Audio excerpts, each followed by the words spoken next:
এক গ্রামে থাকত রিয়াজ নামের এক তরুণ। সে ছিল গরিব, কিন্তু মনের দিক থেকে খুব সৎ। এক রাতে নদীর ধারে বসে বাঁশি বাজাচ্ছিল।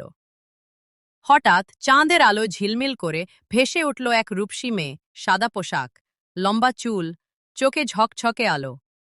সে মৃদু হেসে বলল, আমি মানুষ নই, আমি এক পরী, তোমার বাঁশির সুরে টান পেয়েছি।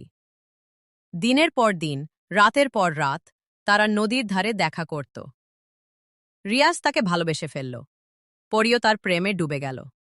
কিন্তু একদিন পরী কাঁদতে কাঁদতে বলল, আমাদের একসাথে থাকা সম্ভব নয়। আমার জগৎ আলাদা, আর তোমার জগৎ আলাদা। ভোর হলে আমাকে চলে যেতে হবে, আর ফিরতে পারবো না।